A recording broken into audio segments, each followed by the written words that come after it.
With that being said, welcome everyone today. My name's Dr. K, and today I'm going to be doing a comparison between Quai and Caspa. And so to do this comparison, I think a lot of people are familiar with Quai. We'll start out with the summary of Caspa. So to do an overview of Caspa, it's a new proof of work UTXO-based blockchain with the goal of scaling for general transactions. This is one of the goals that we have for Quai Network, so this makes this a very apropos comparison. If we look at the market characteristics of Kaspa, it was launched in late 2021. It currently has about a $3 billion market cap, and there are a number of serious researchers involved. Of the projects that exist in the space today that are live, I think Kaspa, from a technical perspective, is certainly one of the most serious and innovative. They market themselves as a decentralized layer one, and they are backed by Polychain Capital, like Quai Network, who is also backed by Polychain Capital. And just a disclosure, as I'm going through some of this, I'm not an expert in Kaspa. I'm obviously a researcher in the blockchain space, and so I'm just sharing kind of what I understand about Kaspa and making comparisons to Quai. This is not investment advice or an endorsement of Kaspa. However, I do own some CAS. With that being said, what are the technical characteristics of Kaspa? It's what we would call an unstructured DAG, and we'll define that a little bit more here in a second. It uses proof of work as the mechanism of consensus, specifically using the K heavy hash algorithm, which has already been ASIC'd. They report that they can currently handle up to 400 TPS, and there's plans for them to go to 2,000 TPS, and they've demonstrated near this in their testnets, or devnets, yeah. And there is no programmability whatsoever in Kaspa. So what is this underlying technology? What does it mean to be an unstructured DAG, specifically what they call a block DAG? And what does it mean to use Ghost DAG consensus? So the block DAG architecture is kind of drawn here below. We've seen this architecture before in a number of different projects in terms of DAG construction, specifically Ethereum, Conflux, and even Ripple uses something similar to this type of graph structure. And what is the block DAG architecture? It's basically when you create a block, that block points back to one or many parents. And what this does for us is it allows us to reference blocks which are latent in the network. So typically in a blockchain or a Bitcoin scenario, let's say, if I get two blocks which are competing with each other, they have two different sets of transactions, some of which may or may not be overlapping, but they have a common parent. I have to pick one of these blocks. So when I pick that block, the ordering of the execution of transaction is deterministically set. What we're doing here in the block DAG architecture is we're saying I can reference both of those blocks. I can reference both orphans effectively, and then I will reconcile the conflicts in the set of transactions and the ordering of the set after I sort of choose my tip of my graph. And the way that they go about choosing the tip of their graph is through something called Ghost DAG consensus. And I won't dive down into their algorithm too deeply, but what it does is identifies the most connected cluster within a graph as a mechanism of determining a leader block, and they call this K clustering. So in this particular example, if we look at the tip of this graph, there's a cluster of blocks which are more well connected than that sort of bottom cluster. So that middle block in this graph would effectively create the tip, and everything can be deterministically ordered going back from that. But there are effectively parallel blocks, and parallel blocks again have to be reconciled. But the important piece here is that when we're operating in this consensus, we are taking stuff from many blocks. We are creating an order of those blocks, but the actual order of transactions and the canonical state transitions of the chain are determined after the block production. So in this example, if this top cluster became less connected than the bottom cluster, the ordering of the transactions in the blocks would actually have to go back these three depth in this diagram, and everything in all of these blocks would then have to be recomputed and reordered. Luckily for them, they're running a UTXO set, so recomputation and reordering is very simple for them. Whereas something that's on an account system or used as a smart contract is much more complex. And that's one of the reasons I don't think they will ever have programmability within Caspa. But if you'd like to learn more, specifically to Caspa, about how their DAG system works and how they do their choosing, there is a YouTube link with a good video that does a deep dive. So what are the benefits and limitations of Caspa? Caspa can scale to maybe 300 times the throughput of something like Bitcoin, but it can't have smart contracts. So the advantages are that Caspa allows for a high TPS while maintaining decentralization. So it's using a work-based mechanism similar to Bitcoin, and it has properties then similar to Bitcoin in terms of reliability and decentralization. It has faster blocks than Bitcoin. Bitcoin has 10-minute blocks. Caspa has 1-second blocks. The disadvantages of Caspa are that smart contracts are difficult or impossible at high scale throughput. They will likely be able to scale to somewhere between 1 and 2,000 TPS, and then they won't be able to scale the system anymore based off of their graph structure because it is incompatible with something like subnets and sharding. And one point that I'll make here too is that although they have fast blocks, 1 block per second, they'll claim that they have fast finalization, which is not true because you must get depth in the graph to reduce the likelihood of having the transaction reversed or unprocessed, so to speak, for your transaction to be finalized, which means even if I produce blocks at, say, 1 per second, those blocks don't guarantee that my transaction will stay processed. So your finalization is not improved simply with block times. In terms of economics of Caspa, Caspa uses a single token with economics which are similar to Bitcoin. They have a much more aggressive emissions curve than Bitcoin did, and they're already, I think, 80% emitted relative to their total supply. They had a quote-unquote fair launch in November of 2021. And when I say quote-unquote, I would argue that very few people knew about Caspa in November of 2021. So very few people had the opportunity to participate, which would call into question the fairness of that launch. They have a max supply of 28.7 billion, and the long-term security of the network is planned to come from transaction fees. So if we were to kind of run some numbers and we said that the fee was $0.015, that's approximately $1.38 million per day in security. That is what Caspa is currently running at. To compare that though to Bitcoin, Bitcoin's doing some like $60 million a day in security.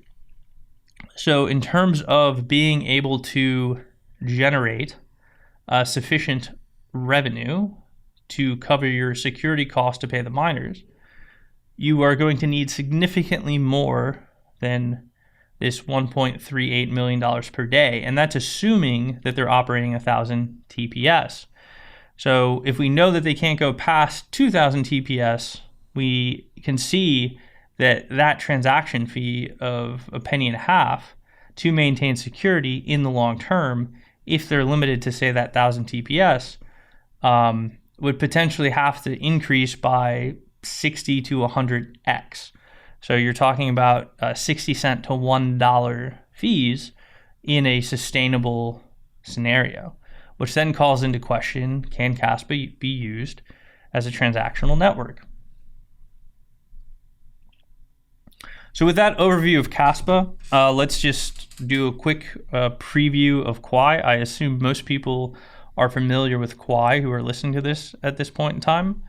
But for those that aren't, we'll do the very brief introduction. So Quai is a multi-chain architecture.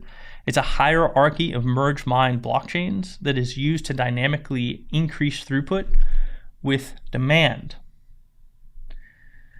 And if we look at the graph structures between Kaspa and Quai, we can see that they're very, very different. Kaspa is an unstructured graph, and it just weighs the blocks in the unstructured graph using the K-clustering mechanism to determine what the tip is.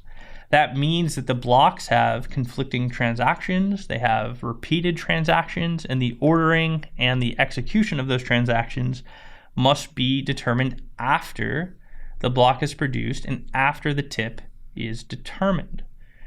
Whereas in Quai Network, we have a strictly ordered block structure, we strictly order blocks in a structured graph.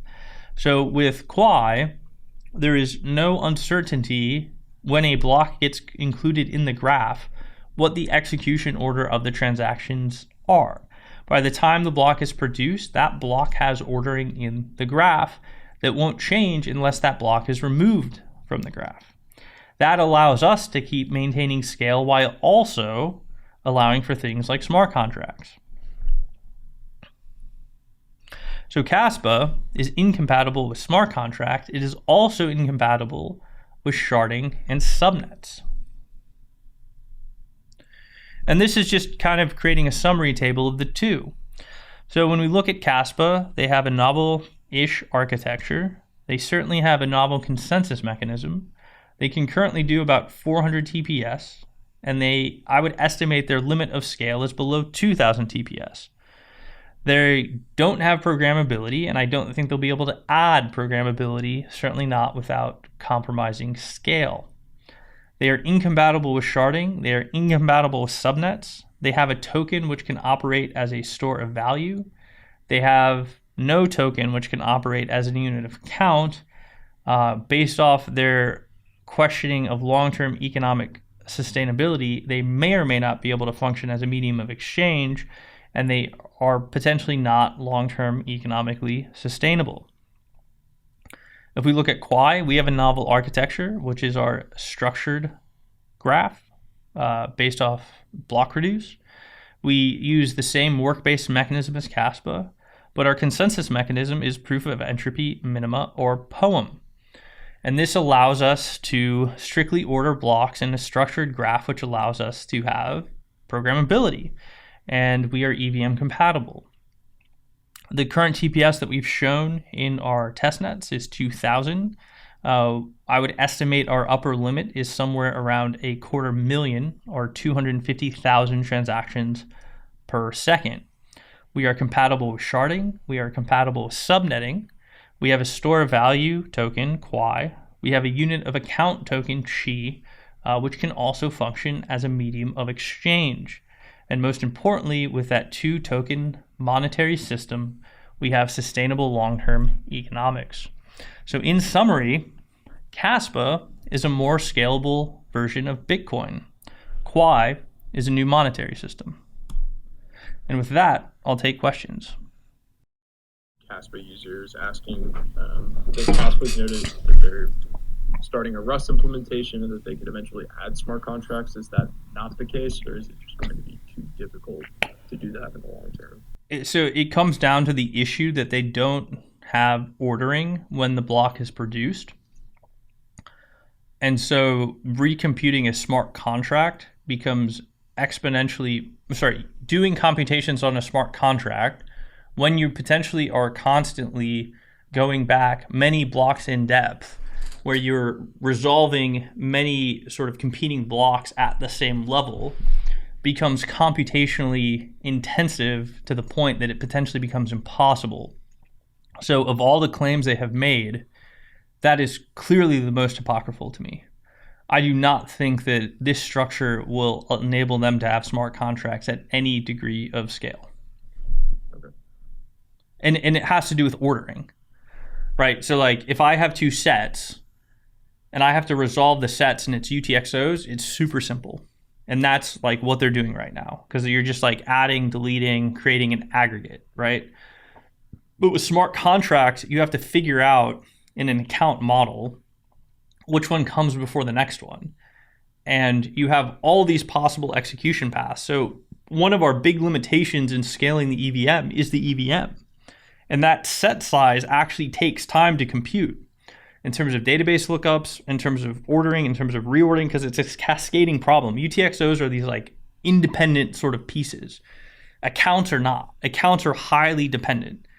So having to recompute a deep graph of highly dependent features is basically impossible. And then kind of with all of the drawbacks that we've noted today, in your opinion, what is Caspa's path forward? Do they focus down on being purely a transactional ledger? Do they keep trying to go down this maybe nil route of smart contracts? Like, what is their value prop to users, and how do they? Well, so like I said at the beginning, I hold Kaspa. One of the reasons I hold Kaspa, though, is Quai doesn't exist, at least not in mainnet yet. Once it's in mainnet, I don't think there's a good reason to continue to hold Kaspa. Honestly, once Quai is in mainnet, I don't think there's a good reason to hold any other token that I'm aware of, including Bitcoin or Ethereum. So long term, once Quai gets to mainnet, like, I'm not going to hold Kaspa anymore. All in. Cool. And then Kishore noted that Kaspa has reached 10 blocks per second for the past 10 days, i.e. 100 milliseconds per block. How do we... I don't know if he's asking how do they coordinate that many blocks. Well, let me just talk to this. So what they're doing is they're creating these like very, very light blocks, right? And then these blocks though can interfere. So there's actually like a reasonable lower bound limit on what you should be doing here, based off of the physical topology like of the earth and the network that we've built upon it, the internet, right? So if we look at light circumnavigating the globe, I think it does it in about 135 milliseconds. That means that realistically a ping that circumnavigates the globe is like 250 milliseconds. So if I'm in a 250 millisecond ping environment, well, take half of that, 125, because you're sort of halfway going around the globe. They're operating in a global node topology. So they're operating in a 125 millisecond ping environment, and they're saying that they're producing blocks at 100 milliseconds. So basically, every block they're producing is guaranteed to have two competing blocks, just based off pings, not even like thinking about number of hops that are needed. And so the question becomes, what benefit are they getting from actually upping the number of blocks? They're not getting better finalization. They're not getting better execution.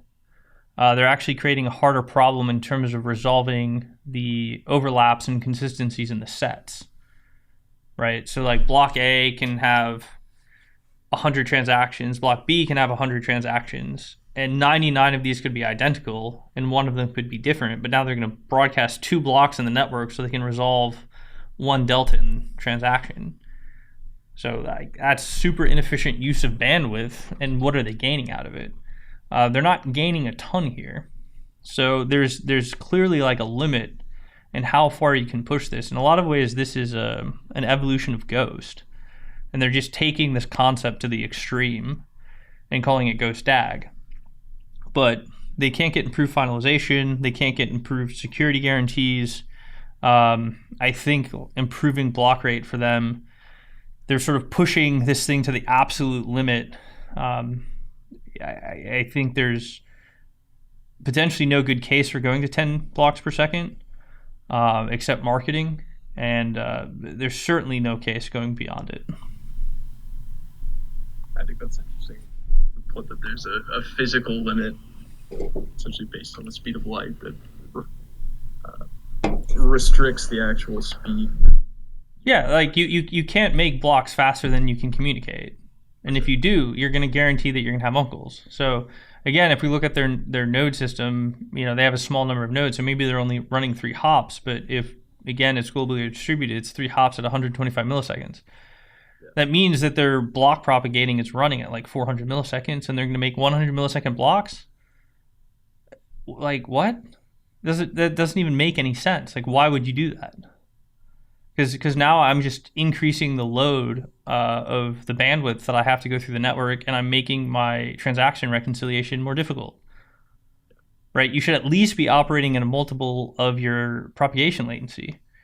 So for them, if you were being rational about it, at least from a technical standpoint, if you're trying to get optimality in the system, you'd have to operate at least 2x of what you think your propagation times are, which for them would be about a second. So there's no reason to go below 1 BPS. That's my point. It looks like Kishore's asking kind of about just the general topic of energy-based money, saying that the actual concept is an older one. Curious why it was not implemented until now, kind of in Quai. Was the tech not there, or possible, or was there no desire to actually implement it? Yeah, this is an old idea. Henry Ford and Thomas Edison both proposed the concept of energy-based money. Buckminster Fuller proposed the concept of energy-based money. Edison and Ford did it, I think, in 1915 or something. Way back when, over 100 years ago. Clearly, they did not have the tools to do it. I don't think anyone really had the tools to do it until we got to Bitcoin. And then what's happened within the cryptocurrency space is we've had a lot of technical problems. We've had problems in terms of decentralization of the hash algorithm. So that was one of the first evolutions in blockchain.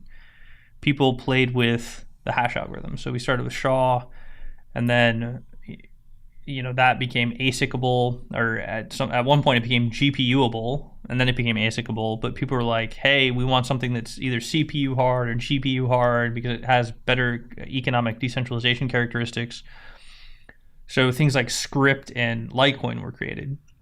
Block times were experimented with to shrink block times to get better finality, right? And then programmability came into the mix. Originally, this actually started with Bitcoin and colored coins, and then it really took off with Ethereum and smart contracts.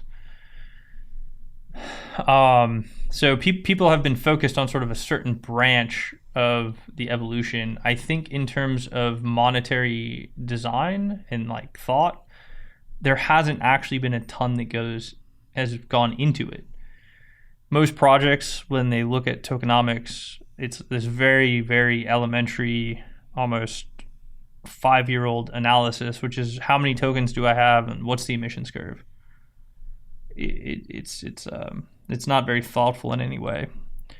Honestly, economics in the 20th century hasn't really been thoughtful in any way. It's just been a mechanism of government propaganda to make you think that we need the Federal Reserve, and that 3% inflation is a good idea for some reason. But that's not really 3% inflation, because the BLS manipulates the number by changing how they measure the CPI over time. Sorry, a little bit of a rabbit hole, but basically I just don't think people have thought about it. So one, they needed the tool. To do this, you need a tool that's blockchain. You need a scalable blockchain. And then you have to realize something about work-based systems. So you need a scalable work-based blockchain. Once you have that as a predicate, you can get to the tool that you need to implement energy-based money. And the realization that you have to have is that the miners are an oracle for energy based off the clearing price of hash. Once you realize that, then you can construct the initial hook that you need to create energy-based money. Now, that by itself does not get you there. You need a secondary token system which allows the supply to expand and contract with changing demand for chi. So you then need a second token. You need something that's a store of value that operates in this pair. So no one's sort of gotten to that idea. Everybody's been stuck who's thought about stable tokens has thought about them relative to a dollar, which requires a peg or collateralization or a debt position or an oracle or all of the above. And the idea with Chi here is the miners become the oracle for the unit energy, which is the best unit, single unit for looking at purchasing power parity. So I don't think anyone's ever had the tools before, really. The idea has been there, the tools have not been there. And they have only existed up into the point that Quai has existed. So like once you solve scalable work-based systems, then we can talk about energy money. That's the next step. And then kind of to continue to expand on that, Kishore asked a follow-up about the question of technological readiness. Now that we have the predicates, which are a scalable work-based system, does this mean that kind of political awareness is the only, or political awareness and like actual usage is only a matter of time? Yeah, I mean, right, we're trying to create a system that has utility, and that utility has competitive goods. Nation-state currencies are a competitive good. USDC is a competitive good. DAI is a competitive good. So we see it as being superior to that.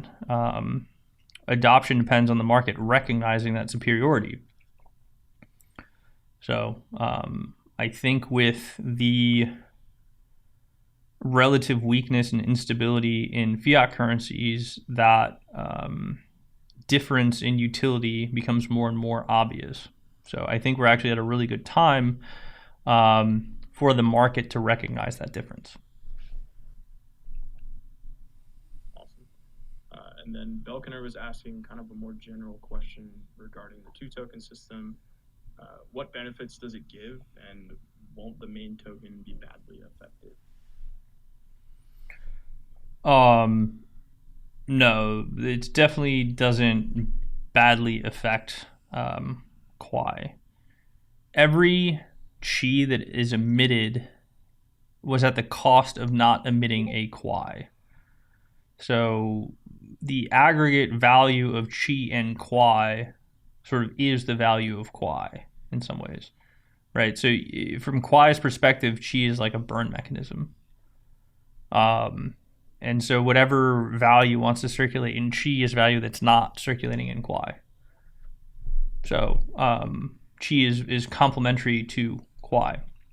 The other thing that it does is by having a stable token within the system, it prevents the system from hemorrhaging capital during volatile periods. The conversion mechanism between Quai and Chi actually create a counter-stabilizing mechanism between both pairs. So Quai makes Chi stable and Chi makes Quai more stable. And I only actually think it's the way that you can do this in long-term equilibrium. I don't think that you can construct a system where you have a store of value that you anticipate in the long term to be used as a medium of exchange in a world where things like fiat currencies can exist. So Chi also immunizes Quai from the exchange utility being displaced by having inferior forms of money. It basically creates an inferior form of money in the pair. And when I say inferior, I mean that in terms of Gresham's concept of superior and inferior money. So I think you actually have to have both within the system to make a sustainable system. Awesome. And then AlphaMind DeFi was asking, Have you read Lynn Alden's Broken Money? The part where she talks about based money or energy-based money being unforgeable in comparison to proof-of-stake systems is fascinating in all caps. This makes me think of comparing Quai to something like Clore with their proof-of-holding system. Is Quai sort of functioning to encourage hodling? Well, having a deflationary economic design encourages holding. Basically, what you're getting with cryptocurrencies that have Bitcoin-like emissions curves is the users benefit if the utility of the network increases. The utility of the network increases with the square of the users that participate. So with growth, you sort of get the network effect benefit of holding the network token. Like that's how all these sort of systems are designed in some ways. So just having that deflationary mechanism creates a mechanism for holding. And because you've created a mechanism that would encourage people to hold Quai, you simultaneously want to have a mechanism that would encourage them to spend Qi, so that the system has transactions and can maintain security based off fees garnered from those transactions in the long term. In terms of Lynn Alden's book, I don't know specifically the part that they're referencing, but in terms of work-based systems, when you do mining using work, that is the only way that you're creating something that is immutable. It is the mechanism of taking something of value and uniquely committing to that, such that a change in that commitment would take at least as much value to sort of undo. That is the idea of work-based systems. So absolutely agree with that part in Lynn Alden's book. And then Paravesh is asking about inflation. He says that when currency is printed, it brings inflation. How does Quai balance inflation, and will there be a burning mechanism in Quai and Qi?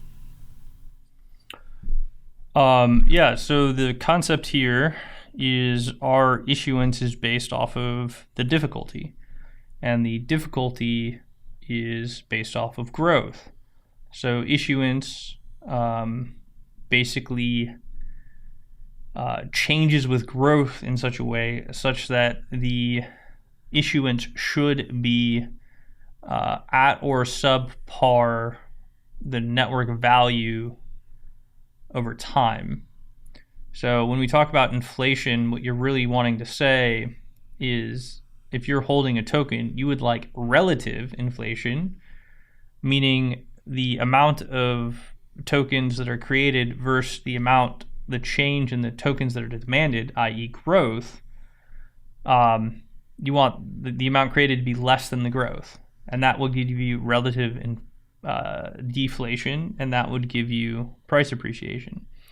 So the mechanism for issuance is designed to try and ensure that this is always relatively deflationary. Cool. And then Kishore is asking, how do we reduce initial Qi volatility, at least in the few years, first years till its value stabilizes?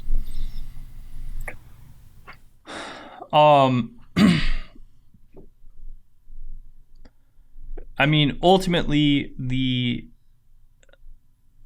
game design and the conversion mechanism would get Qi to become less and less volatile. So there's a mechanism which would cause people that want to mine or want to speculate on the relative values of the two tokens and demand of the two tokens to stabilize the price. And that exists from day zero.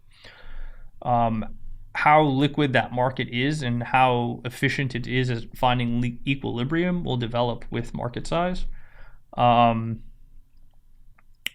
We can potentially do something such that when we launch, we kind of have some market making activities maybe in Qi that sort of encourage perception of the mechanism of chi to sort of develop more quickly, but that's definitely not necessary within the design of the system. It will develop just based off market incentives.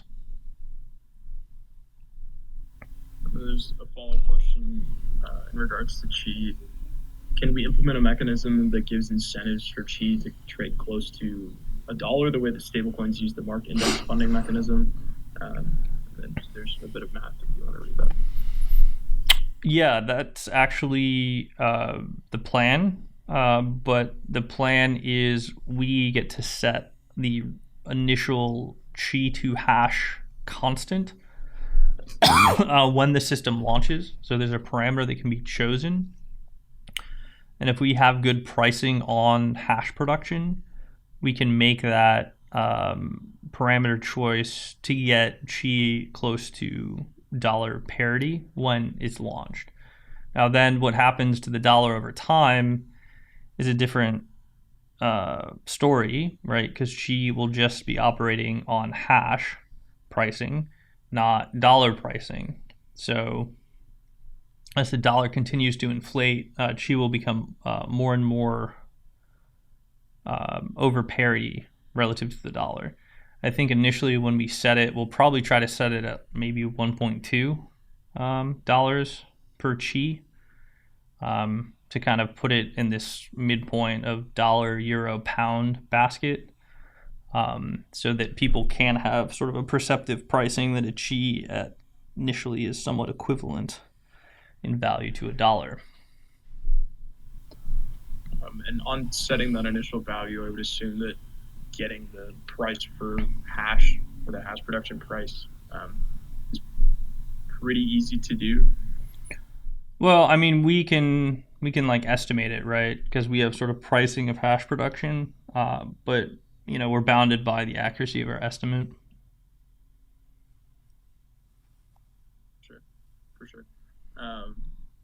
Kishore, do you want to elaborate on what you mean by exploring the idea of perp? And then I'll go to your next question here. So he asked, what do you think the idea of an electricity-based stablecoin such that each token is pegged to 1 kilowatt hour of electricity seems feasible? I wouldn't do it per kilowatt, just because a kilowatt is very small. And then a megawatt's kind of big in some ways. So, I think you just want to sort of peg it to the starting price to be roughly with dollar parity. The other thing is even the price will drift over time because of changes in efficiencies of mining. So I don't think there's any good way to really peg it to a kilowatt. There's no pegs in the system. Like, I don't think you can really have any pegs to anything. We can just create incentives that try to get it to float to a val that remains consistent over time. But I believe it to be infeasible to have an endogenous token that's pegged to anything, even a kilowatt. And I will say, I think that's an important point to make in context of one of the previous questions of, is this bad for the main token, the two-token system not being? I think that question comes from a kind of point of watching what happened with Terra Luna, and I want to clarify that the reason that all of that shenanigan happened was because they were attempting to enforce a hard peg. So if you have a system that is not attempting to enforce a hard peg, but is rather a system of incentives trying to equalize and find that equilibrium, much safer, much more successful, and not prone to death spirals. Yeah, so there's another question here. It says, Minduk, there are always hard to control inflation in double token systems. How do you control it in Quai? There's actually a really interesting thing here that has been introduced with merge mining. And we've only recently realized it. But effectively what happens in merge mining transactions is that miners can either elect to get the block subsidy, or they can elect to get paid to effectively mine a transaction for somebody. But they're not getting both. They're only getting one of those two things. What that means from an economic standpoint is if there is greater demand for intra-block ordering because of MEV, if that relative value is greater than the block subsidy will go away. So there's actually a mechanism within merge mining that once there's a robust DeFi market and people are paying to protect their transactions so they don't slip, the block subsidies could potentially go to zero at that point in time. So, yeah.